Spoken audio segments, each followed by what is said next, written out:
Assalamualaikum warahmatullahi wabarakatuh. Alhamdulillahi rabbil alamin.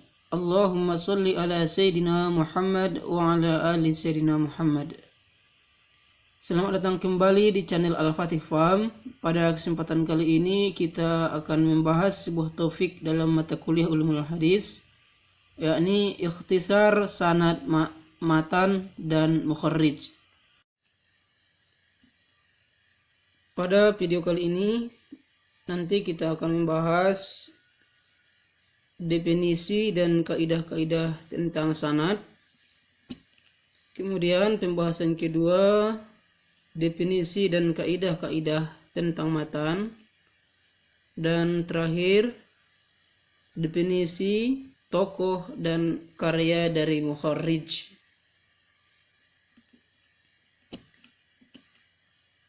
Yang pertama, masuk kita dulu ke pembahasan sanad. Apa sih yang dimaksud dengan sanad? Sanad secara etimologi atau secara bahasa berasal dari kata al-mu'tamad, yang artinya sesuatu yang bisa dijadikan pegangan atau tempat kita berpegang. Sedangkan secara terminologi, yang dimaksud dengan sanad hadis itu adalah silsilah perawi yang meriwayatkan hadis atau matan hadis mulai dari sumbernya yang pertama. Jadi ketika kita menjadi seorang mukharrij, maka tempat pengambilan hadis kita yang pertama sampai ke zaman Rasulullah SAW, maka semua silsilah tersebut disebut dengan sanad.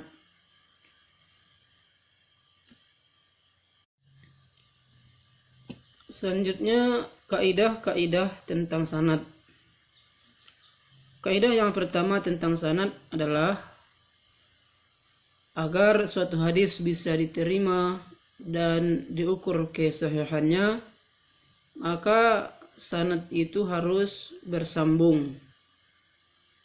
Yang dimaksud dengan bersambung di sini adalah yang pertama, semua sanad mulai dari sanad yang pertama, yakni para sahabat, hingga sanad yang terakhir, tempat kita mengambil hadis, haruslah sikoh.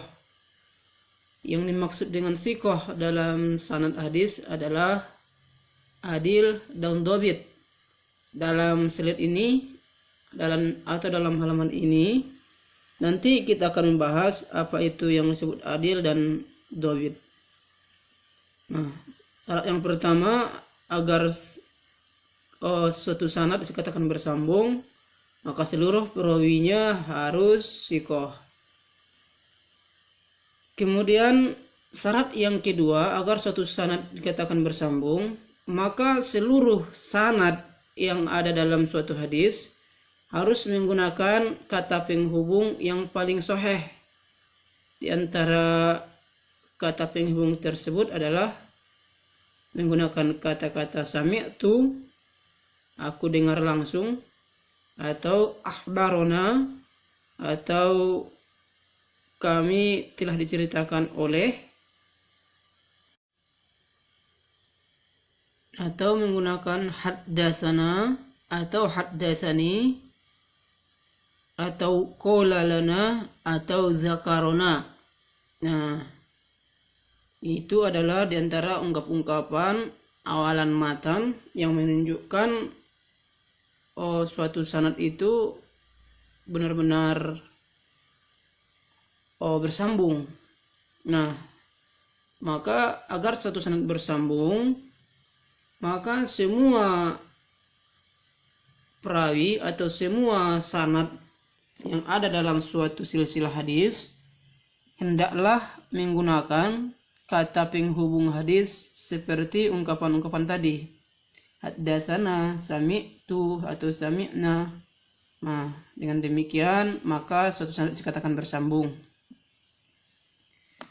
Selanjutnya, persyaratan ketiga agar suatu sanad dikatakan bersambung adalah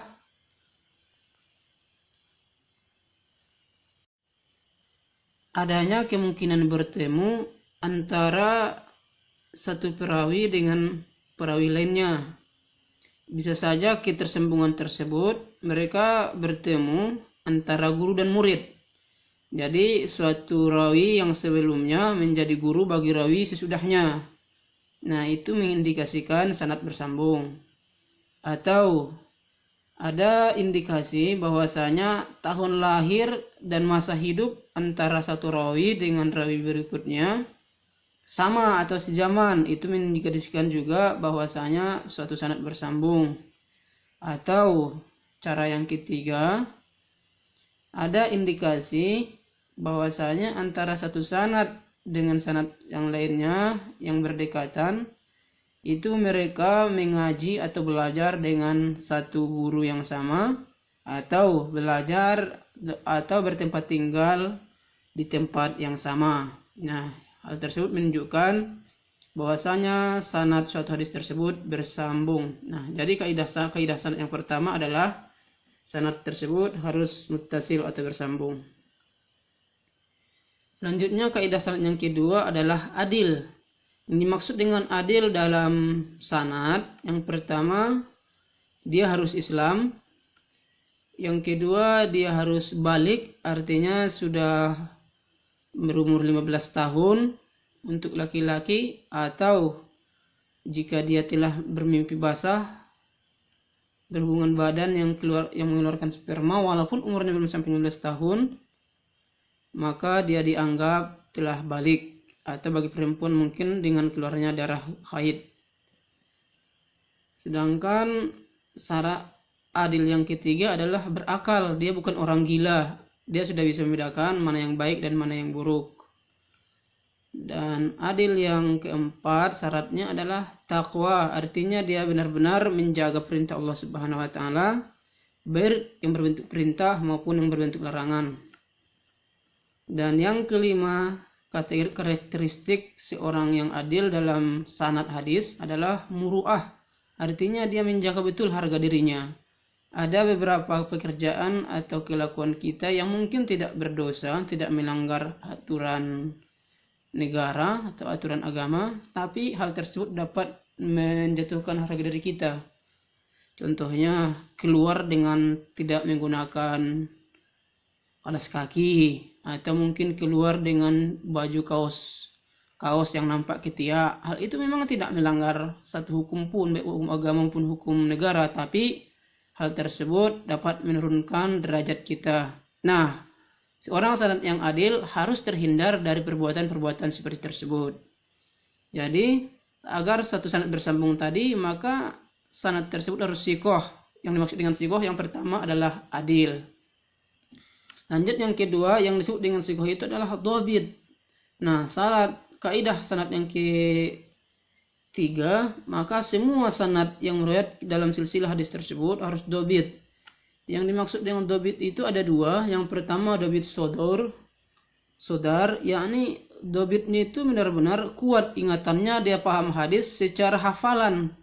Jadi sejak dia dengar hingga hadis itu diminta, kapanpun disuruh dihafalkan atau diulangnya, dia ingat betul, hafal betul dengan hadis tersebut. Kuat yang kedua disebut dengan dhabit kitab, yakni sejak hadis tersebut pertama dicatatnya, dia paham betul dengan hadis tersebut, lengkap dalam catatannya, dia tahu mana pengurangan dan mana penambahan dari hadis-hadis yang dicatatnya. Nah, maka dhabit seperti ini adalah dhabit kitab. Kuat ingatan atau terjaga ingatannya secara kitabi atau tulisan.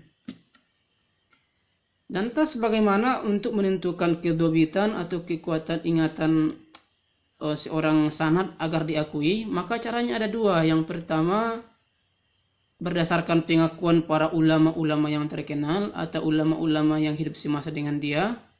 Maka hal tersebut, pengakuan ulama tersebut menjadi indikasi bahwasanya seorang sanad itu dhabit, bisa diakui. Kemudian cara yang kedua adalah kesesuaian riwayat. Artinya hadis yang diriwayatkan oleh seorang sanad tersebut bila dibandingkan dengan riwayat-riwayat lain yang hadis-hadis lain yang diriwayatkan oleh rawi-rawi yang lebih rajih, yang lebih terkenal, yang lebih kuat, maka riwayat mereka mempunyai kesamaan atau kesesuaian. Nah, maka dengan demikian dianggaplah orang tersebut dhabit atau kuat ingatan. Nah, jadi yang dimaksud dengan thiqah adalah adil dan dhabit, termasuk dari persyaratan atau kaidah sanad yang ketiga, yakni dhabit. Selanjutnya kaidah sanad yang keempat adalah tidak syadz. Apa yang dimaksud dengan tidak syadz ini adalah riwayat atau hadis yang diriwayatkannya tidak berbeda dengan mayoritas hadis-hadis yang diriwayatkan oleh mayoritas ulama lainnya yang lebih rajih. Jadi kalau seumpamanya suatu hadis syadz artinya cacat, maka hadis tersebut ada kemungkinan berbeda, hadis yang sama tetapi maknanya berbeda dengan hadis lain yang sejenis yang diriwayatkan ulama-ulama yang lebih rajih atau yang lebih terkenal atau yang lebih diakui. Maka itu disebut dengan syadz. Maka sebuah sanad yang baik tidak boleh syadz. Dan kaidah sanad yang kelima yaitu tidak berillat. Yang dimaksud tidak berillat itu adalah adanya sebuah cacat yang tersembunyi dalam satu hadis. Secara umum mungkin suatu hadis itu kita lihat, kita nilai aman, baik dari segi matan, segi rawi atau sanadnya tidak ada masalah. Nah, ternyata setelah dianalisis lebih teliti lagi, terdapatlah salah satu di antara sanadnya mungkin yang ternyata tidak muru'ah atau kadar ketakwaannya diragukan. Nah, tentu otomatis keadilan dari rawi ini atau sanad ini menjadi berkurang atau dipertanyakan. Nah, dengan hal tersebut maka kualitas hadis yang mungkin sebelumnya adalah sahih bisa menjadi hasan atau bahkan bisa menjadi dhaif. Nah, cacat tersembunyi tersebut itu disebut dengan illat. Nah, sebuah sanad ketika hendak atau seorang rawi ketika hendak jadikan sanad dalam sebuah hadis, maka dia tidak boleh berillat. Nah, itulah kaidah-kaidah sanad. Selanjutnya kita masuk pada pembahasan kedua, yakni tentang matan. Apa yang dimaksud dengan matan? Secara bahasa matan adalah punggung jalan atau tanah yang menonjol ke atas. Itu makna matan secara bahasa. Sedangkan secara terminologi atau makna yang hakikatnya, maka yang dimaksud matan itu adalah lapas atau isi hadis tersebut. Isi hadis itu. Jadi posisinya terletak sesudah sanad. Bisa saja sanadnya mungkin mulai dari Rasulullah sampai sahabat kepada tabi'in ada 10-an atau bahkan 20 orang mungkin, tidak masalah. Tapi setelah sanad itu qalan Nabi sallallahu alaihi wasallam, maka bunyi setelah qalan Nabi itu disebut dengan matan atau isi hadis itu sendiri. Lantas selanjutnya apa saja kaidah-kaidah matan? Kaidah matan yang pertama adalah suatu matan hadis harus sejalan dengan Al-Quran. Nah, jika ada hadis yang bertentangan hukumnya dengan hukum Al-Quran, maka hadis tersebut tidak diterima atau dipertanyakan. Kaidah matan yang kedua, matan atau isi hadis tersebut harus sejalan dengan hadis lain yang lebih akurat. Jika kita umpamanya hendak menerima suatu hadis, maka yang hukumnya tentang sesuatu hal, maka akan dibandingkan dengan hadis lain yang lebih masyhur, yang lebih mutawatir, atau yang lebih sahih, yang sudah terkenal lebih dahulu. Apakah makna hadis baru tersebut yang baru kita terima sama atau sejalan dengan hadis yang sudah terkenal atau sudah masyhur di kalangan kaum muslimin atau muhaddisin. Selanjutnya kaidah matan yang ketiga adalah harus sejalan dengan hadis yang mutawatir. Nah, hadis mutawatir itu adalah hadis yang diriwayatkan oleh banyak perawi yang secara logika sulit untuk diyakini bahwasanya mungkin mereka sepakat untuk berbohong. Saking banyaknya para muhaddis atau jalur sanadnya. Nah, jika kita umpamanya menerima satu hadis, maka hadis tersebut tidak boleh bertentangan dengan hadis mutawatir. Selanjutnya kaidah matan yang keempat adalah harus sejalan dengan amalan rajih para ulama. Para ulama tentu sudah menetapkan atau sudah mengiritkan sebuah ibadah yang telah diambil langsung dari Rasulullah karena warisan dari para sahabat. Nah, maka andai kata ada satu hadis yang berkaitan dengan suatu ibadah, maka hadis tersebut tidak boleh bertentangan dengan amalan ulama hadis tersebut. Terus yang kelima, kaidah hadis yang kelima, matan yang kelima adalah harus sejalan dengan dalil-dalil yang sudah pasti. Nah, ini maksudnya hadis yang warisan diterima itu tidak boleh bertentangan dengan Al-Quran. Itu kan ayat Al-Quran semua dalil-dalil yang sudah pasti atau hadis-hadis yang mutawatir. Nah, jadi hadis tersebut tidak boleh bertentangan dengan dalil pasti tersebut. Dan kaidah matan yang kelima adalah harus sejalan dengan akal sehat atau logika. Jadi kalau ada hadis yang bertentangan dengan logika atau akal sehat, bisa dipastikan hadis tersebut tidak akan diterima atau ditolak.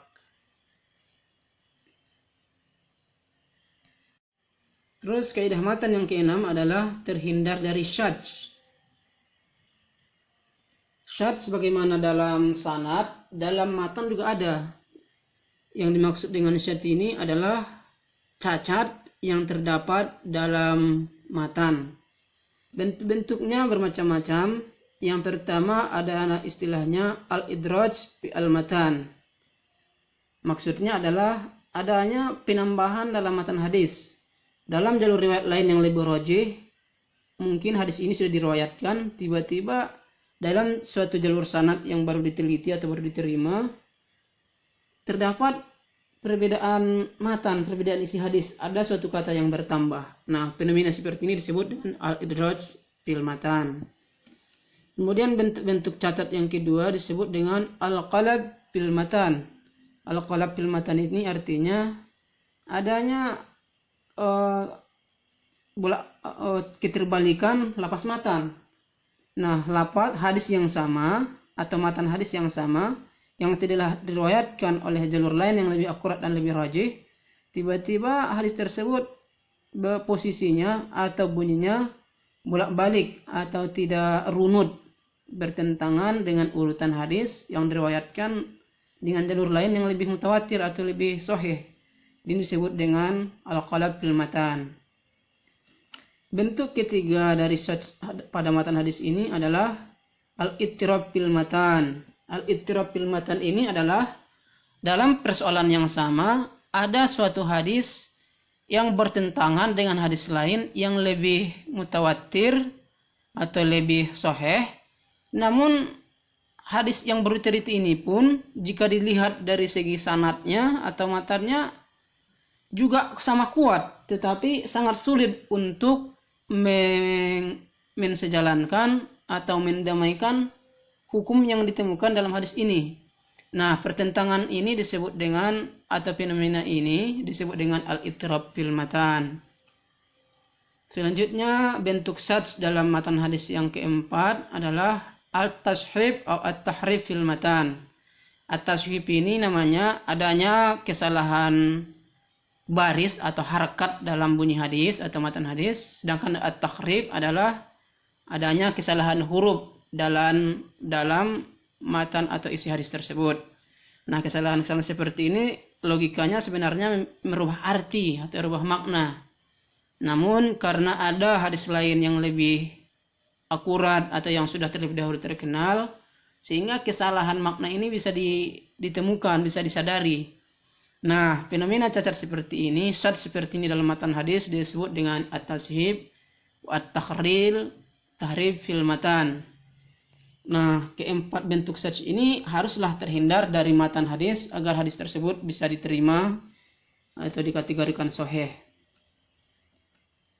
Dan kaidah matan yang terakhir adalah terhindar dari illat.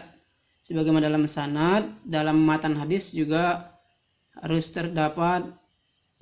terhindar dari illat. Yang dimaksud dengan illat adalah cacat yang tidak nampak. Nah, seperti yang dalam sanad tadi, dalam mana seolah-olah matan hadis tersebut sempurna, tidak ada kesalahan. Ternyata setelah diteliti bisa saja ditemukan tadi al-idraj atau al-qalab atau at-tashhib atau at-tahrib. Nah, cacat yang tersembunyi ini disebut dengan illat, dan illat harus terhindar dari matan agar matan tersebut bisa diterima. Nah, itulah kaidah-kaidah yang berkaitan dengan matan atau isi hadis. Selanjutnya kita masuk kepada pembahasan yang ketiga, yaitu mukharrij. Apa sih mukharrij ini? Yang pertama kita lihat secara etimologi. Mukharrij sebenarnya adalah isim fa'il atau kata kerja pelaku dari kata al-ikhraj atau kharaja, yang artinya keluar atau nampak atau kelihatan. Jadi, dan dia juga senada dengan kata takhrij, yakni mengeluarkan sesuatu dari sesuatu tempat. Jadi at-takhrij mengeluarkan sesuatu nama perbuatannya, maka mukharrij adalah orang yang melakukan pekerjaan tersebut, orang yang mengeluarkan sesuatu tadi dari suatu tempat. Nah, disebut dengan mukharrij orangnya. Sedangkan secara terminologi, mukharrij adalah seseorang yang menyebutkan suatu hadis lengkap dengan sanadnya dalam kitab yang ia susun atau yang ia tulis sendiri. Simpelnya kita menulis buku atau menyusun suatu kitab hadis lengkap dengan tidak saja kita menulis hadis-hadis yang kita teliti, tapi lengkap dengan sanad-sanadnya. Nah, maka dengan demikian kita disebut dengan mukharrij atau orang yang melakukan pentakhrijan hadis. Kemudian siapa-siapa saja tokoh-tokoh mukharrijil hadis dan apa karyanya? Yang pertama kita lihat dari kalangan sahabat. Dari kalangan sahabat, mukharrij yang terkenal yang pertama adalah Abu Hurairah. Banyak sekali para sahabat yang meriwayatkan hadis atau mendengar hadis, tapi yang benar-benar melakukan takhrijul hadis atau penjagaan hadis yang terkenal yang pertama adalah Abu Hurairah. Abu Hurairah menurut Baqi bin Mukhallad telah meriwayatkan hadis sebanyak 5.374 buah hadis. Ia mengambil hadis ini dari sekitar 800 orang para sahabat dan tabi'in. Kemudian hadis-hadisnya ini diriwayatkan oleh para perawi hadis dalam buku-buku induk yang terkenal, yakni buku induk Imam Hadis dan Imam Malik dalam Al-Muwatta, Imam Ahmad dalam kitab Musnadnya. Nah, nama Bukhari sendiri artinya bapak kucing. Nama aslinya karena kecintaan dia terhadap kucing. Sedangkan nama aslinya dalam Islam sebenarnya diberikan oleh Rasulullah, yaitu Abdus Syam bin Sakor. Dia berasal dari suatu kabilah di Yaman. Selanjutnya nama sahabat yang kedua tokoh mukharrij itu adalah Abdullah bin Umar. Abdullah bin Umar adalah anak kandung dari Khalifah Ar-Rasyidin yang kedua, yakni Umar bin Khattab, yang banyak meriwayatkan hadis dari ayahnya, dari sahabat-sahabat lain maupun dari para tabi'in. Selanjutnya yang ketiga, nama sahabat tokoh mukharrij adalah Anas bin Malik. Anas bin Malik ini adalah khadim atau pelayan Nabi yang terpercaya sejak dia berusia 10 tahun. Kemudian hadis yang diriwayatkan oleh Anas bin Malik mencapai 2.286 buah hadis. Imam Bukhari meriwayatkan darinya sebanyak 83 buah hadis dan Muslim sebanyak 71 buah hadis. Sanad yang paling sahih adalah hadis yang diriwayatkan oleh Malik dari Az-Zuhri dari Anas bin Malik. Selanjutnya sahabat yang keempat adalah Abdullah bin Abbas. Abdullah bin Abbas ini sendiri merupakan sepupu Rasulullah SAW. Ia lahir 3 tahun sebelum Rasulullah hijrah dan ia baru berumur 13 tahun pada waktu Nabi wafat. Jumlah hadis yang diriwayatkan oleh Ibnu Abbas berjumlah 1.660 buah hadis. Imam Bukhari meriwayatkan darinya sebanyak 120 buah hadis dan Imam Muslim sebanyak 49 buah hadis. Tabi'in yang pertama mukharrij yang terkenal dari tabi'in namanya Imam Malik. Imam Malik ini nama lengkapnya Malik bin Anas, hidup pada tahun 94 sampai 179 Hijriah. Nama lengkapnya Abdu Amr bin Haris bin Ghaiman bin Khutail bin Amr bin Haris al-Asbahi. Imam Malik ini selain terkenal sebagai seorang muhaddis, dia juga terkenal sebagai seorang faqih, ahli fikih atau ulama fikih yang sekarang dikenal dengan mazhab Maliki. Jadi Imam Malik ini selain seorang ulama hadis, dia juga imam mazhab, yakni mazhab Maliki. Salah satu kitab yang terkenal adalah Al-Muwatta, merupakan karya monumental Imam Malik dalam bidang hadis. Nah, Al-Muwatta adalah karya terkenal Imam Malik dalam ilmu hadis. Selanjutnya yang kedua, simpel saja, ada Imam bin Muhammad bin Hambal atau yang kita kenal dengan Imam Hambali. Imam Hambal ini juga selain seorang muhaddis juga merupakan seorang imam mazhab yang dikenal dengan mazhab Hambali.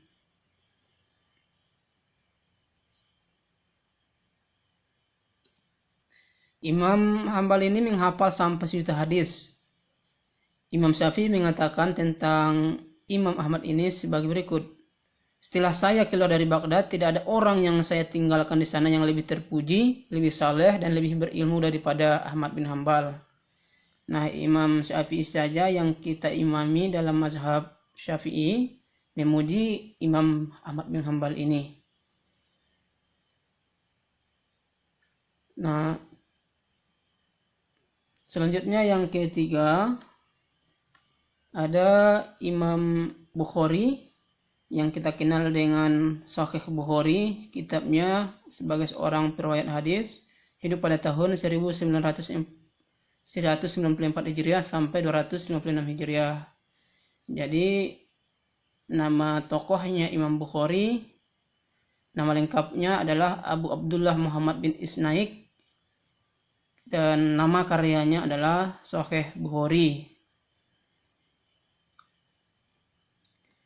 Dan juga banyak karya-karya yang lainnya. Selanjutnya yang keempat dari tabi'in, tokoh muharris yang kita kenalkan adalah Imam Muslim. Imam Muslim ini hidup pada tahun 202 sampai 261 Hijriah. Nama lengkapnya adalah Al-Imam Abu Husain Muslim bin Al-Hajjaj Al-Qushairi An-Naisaburi. Nama kitabnya atau karyanya dalam hadis yang sangat terkenal sekali di kalangan kaum muslimin hingga saat ini adalah Sahih Muslim, sama terkenalnya dengan Sahih Bukhari. Kemudian yang kelima, nama tokoh muharris hadis adalah Imam An-Nasa'i, hidup pada tahun 215 sampai 303 Hijriah. Nama lengkapnya adalah Abu Abdurrahman Ahmad bin Shu'aib bin Ali bin Abi Bakar bin Sinan An-Nasa'i.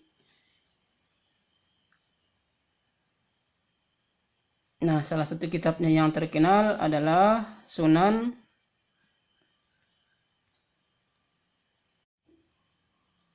As-Sunanul Kubra dan As-Sunanul Sughra. Kitab ini merupakan bentuk perampingan dari kitab As-Sunan Al-Kubra. Nah, kitab Sunan Imam An-Nasa'i ini merupakan karya dari Imam Nasa'i. Selanjutnya ada Abu Dawud. Nah, nama lengkapnya adalah Abu Dawud bin Aqshi, Atas bin Bashir bin Syihab bin Amr bin Amran bin Asdi bin As-Sijistani, hidup pada tahun 292 sampai 275 Hijriah.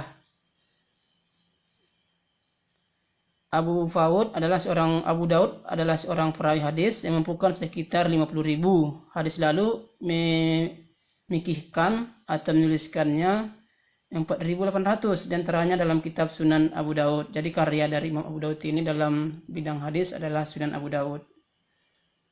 Selanjutnya tokoh tabi'in atau muharris yang ke-7 adalah Imam At-Tirmizi, hidup pada tahun 208 sampai 279 Hijriah.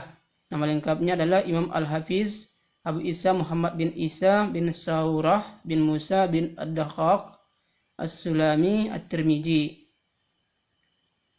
Nah, ia menulis kitab diantaranya banyak sekali karyanya, tapi dalam kaitannya dengan ilmu hadis yang paling terkenal adalah Sunan At-Tirmizi atau kumpulan-kumpulan hadis yang telah ditakhrij oleh Imam At-Tirmizi yang dikenal dengan kitab Sunan At-Tirmizi. Selanjutnya yang ke-8 adalah Sunan atau hadis Mukharrij Ibnu Majah. Nama lengkapnya adalah Abu Abdullah Muhammad bin Yazid Ar-Rabai Al-Qazwini Ibnu Majah. Ia dilahirkan di Qazwin pada tahun 207 Hijriah. Hidup antara tahun 207 sampai 273 Hijriah. Karya-karyanya yang terkenal dalam bidang hadis banyak sekali. Yang paling terkenal berkaitan dengan hadis adalah Sunan Ibnu Majah. Nah, itulah tokoh-tokoh dari Mukharrij. Apa yang dimaksud dengan Mukharrij? Tokoh-tokoh Mukharrij beserta karyanya, baik dari kalangan sahabat maupun dari kalangan tabi'in. Bagi rekan-rekan sekalian yang ingin mendalami dan mengkaji lebih mendalam lagi atau lebih luas lagi, bisa dilihat di buku daftar pustaka berikut dalam buku Ulumul Hadis karya Majid Khan atau dalam buku Usulul Hadis Ulumuha wa Mustalahuhu karangan Muhammad Ajjaz Al-Khatib, atau dalam buku Manhaj An-Naqad fi Ulumul Hadis karya dari Nuruddin Al-Itar. Nah, sekian penjelasan kita pada kesempatan kali ini. Mohon maaf andai kata banyak kekhilafan, kesalahan. Bagi rekan-rekan sekalian yang ingin mengkritisi, bertanya dan mengkomentari, silakan tinggalkan komentarnya di kolom komentar di bawah video ini. Sekian, mohon maaf atas segala kesalahan. Assalamualaikum warahmatullahi wabarakatuh.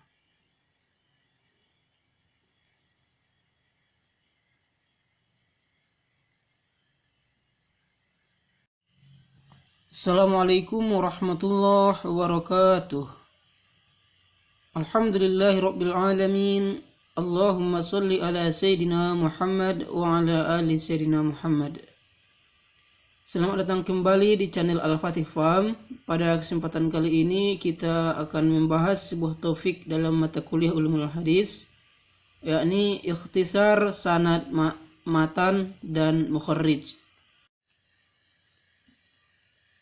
Pada video kali ini nanti kita akan membahas definisi dan kaidah-kaidah tentang sanad. Kemudian pembahasan kedua, definisi dan kaidah-kaidah tentang matan. Dan terakhir, definisi tokoh dan karya dari mukharrij.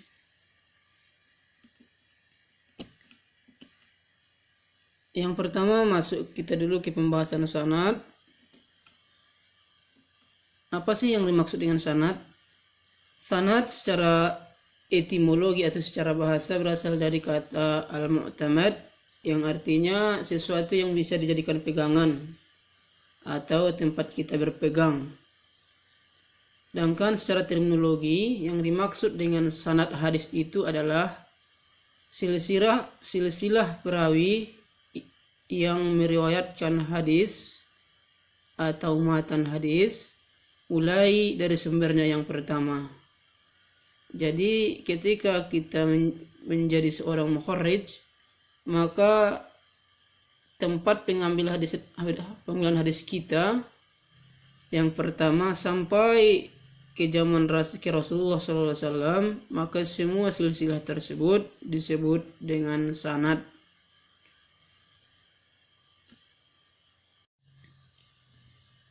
Selanjutnya, kaidah-kaidah tentang sanad. Kaidah yang pertama tentang sanad adalah agar suatu hadis bisa diterima dan diukur kesahihannya, maka sanad itu harus bersambung.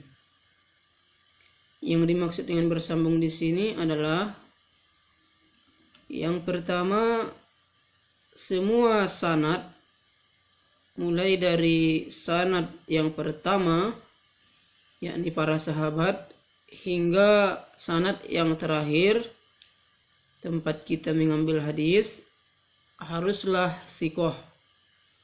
Yang dimaksud dengan sikoh dalam sanad hadis adalah adil dan dobit. Dalam slide ini dalam halaman ini nanti kita akan membahas apa itu yang disebut adil dan dobit. Nah, syarat yang pertama agar suatu sanad dikatakan bersambung, maka seluruh perawinya harus sikoh.